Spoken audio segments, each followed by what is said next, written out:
So we were talking about reflections a little bit earlier or whatever, and I recall this one time where, like, I wouldn't have said I was thirsty, but the person that I was dealing with was, and yet looking back, like, that was a reflection of me. You get what I'm saying? Maybe not in the same way, but in some aspect of my life, I was thirsty. So let me just give you the example. Like,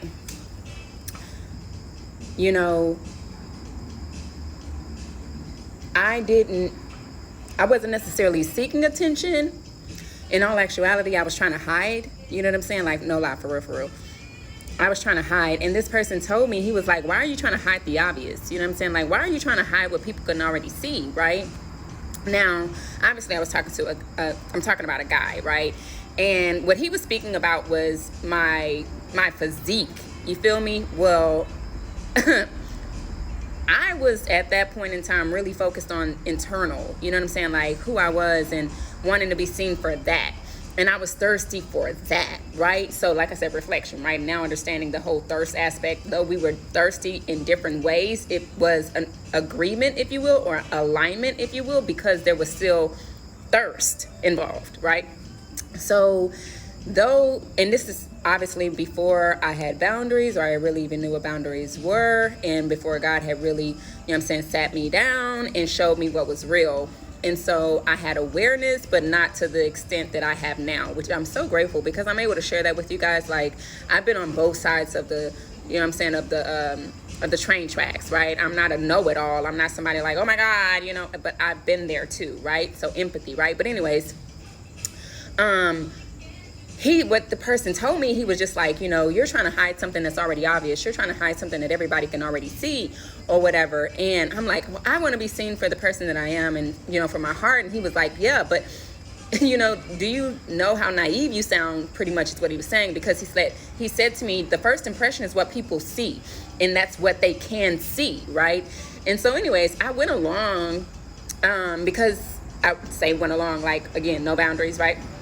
I kind of went along with this person's narrative because it was something new. It was like a different perspective he was giving me or whatever. And I'm a student of life, so that's something that, like, I don't never really just, I'll hear people, right? Like, I'll hear people out and it'll, you know, I'll contemplate on that thing. You know what I'm saying? I'm not one of those, I'm not prideful, if you will. Now, don't get me wrong. If there's something that I know and I know it, you know what I'm saying? Bring it. You better bring it. You better bring it. You better bring the science. But I'm pretty much open for information. I'm a student of life. I love learning new things and new perspectives and seeing new things and exploring new things and adventure, right? So I'm going on a tangent. Let me get back to the story. So my empathy in that situation, and also my yearning and craving for depth, but also for new information and substance, had me going along, if you will, people pleasing this person's idea of thirst. Like, how do you satisfy that thirst? And so I'm saying this because self-awareness is just so important. I kid you not. If you have no self-awareness, can you really have boundaries, you know?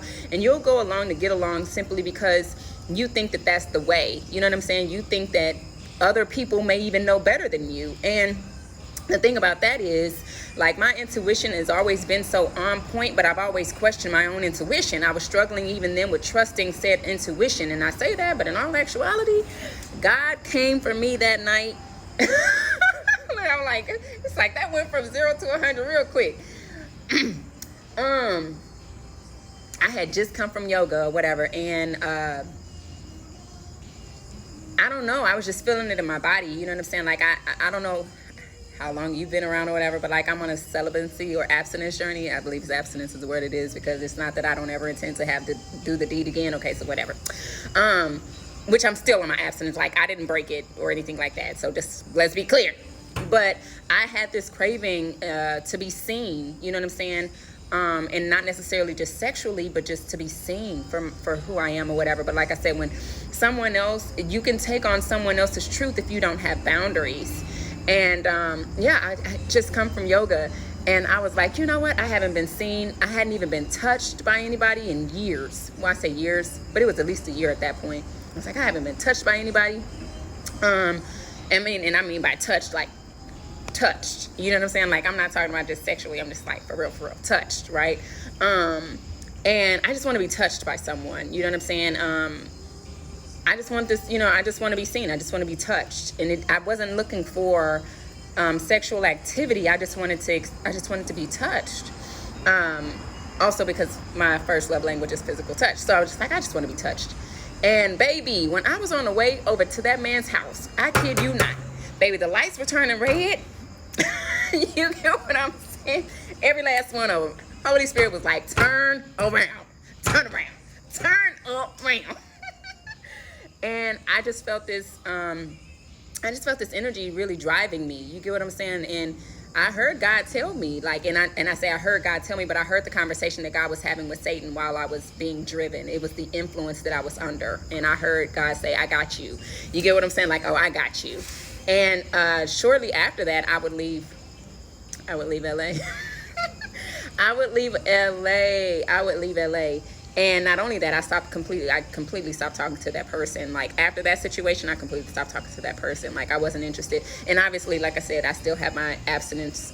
I did not break that, right? But it just, I don't know. It's just one of those situations. I would definitely say sometimes you're not thirsty, but you can anticipate the needs of others, and you can sense when they are. And you will play into that. That's that whole empath narc relationship.